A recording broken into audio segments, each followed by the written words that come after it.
Hi everyone, my name is Amar and I welcome you to the brand new series of Go programming. In this playlist, we will explore everything from basics of Go to advanced concepts that will make you proficient in this powerful language. In this video, I will give you a brief introduction about the Go programming language. What is Go? Go is an open source, statically typed, compiled programming language developed by Google. It was designed by Robert Grismer, Rob Pike and Ken Thompson in the year 2007.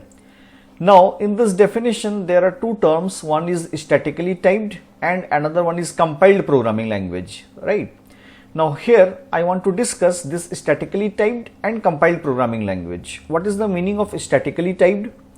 In statically typed language, the type of the variable is known at compile time. It means that we must declare the type of the variable before using them, and that type is checked by the compiler throughout the program. For example, if we declare the variable as integer, then we cannot later assign a string value to that variable. What is the advantage of statically typed programming language? The first advantage is the errors related to the type mismatch is detected during compile time and hence preventing potential runtime error. The second advantage is, since the type is known, compiler can optimize the code for better performance. And what is the meaning of compiled programming language? A compiled language is one where the source code is translated to machine code by the compiler. The compiled machine code is specific to hardware and operating system. What is the advantage of compiled programming language? The first advantage is, since the code is pre-translated to the machine code, it runs faster compared to interpreted language. And the second advantage is, the compiler can optimize the code for the specific platform during compilation. Now, I will discuss about the Go compilation process. The first one is Go compiler. From where we will get the Go compiler? When we will download the Go software, then after installing the Go software, the Go compiler will be automatically installed in our machine. Now, Go, as I told you, that it is a compiled language, but it does not compile the code into general machine code that can run on any operating system. It compiles the code into machine code specific to operating system and architecture. It means if we compile the code on Windows, the compiler will generate the machine code that can be executed on Windows only. Now next we have cross compilation. What is the meaning of cross compilation? Go has one of the great feature of cross compilation.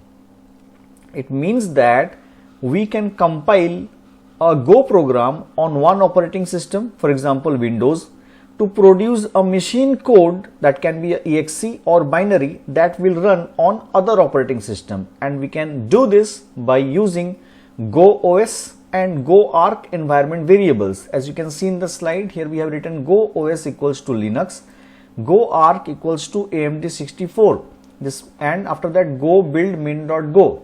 This Go build min.go is actually used to generate the executable, and whenever we will use this means we are generating the executable for the Linux operating system with 64-bit machine architecture.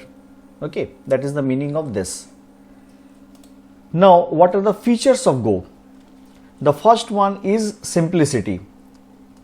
Simplicity means it has clean, simple syntax that is easy to learn and use. The second is concurrency. It has built-in support for concurrency implemented with the help of Go routines and channels. These portions I will discuss as I will proceed in the tutorial series.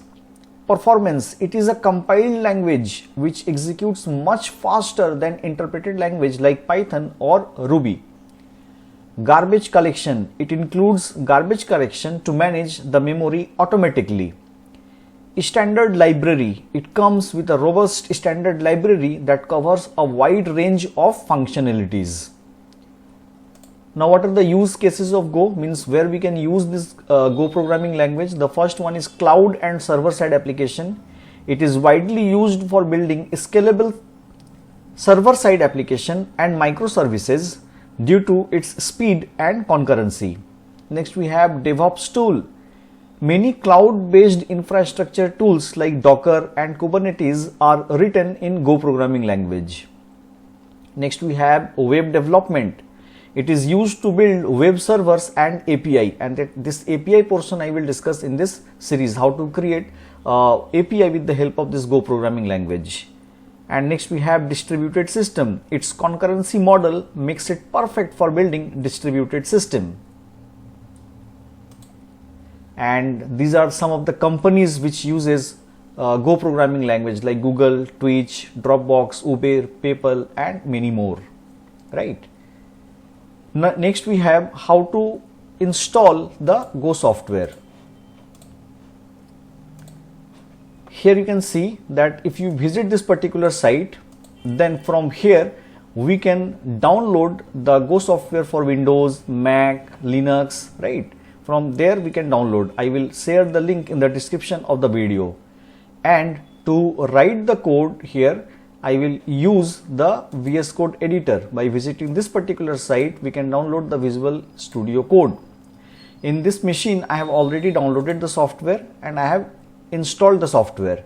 After installing the software, if you want to check which version of Go software is installed in your machine, then you can go to the command prompt and here you can write Go version. Once you write this, then you can see I have installed the latest version, that is Go 1.23.1, and my Windows operating system is there and I have a 64-bit machine, right?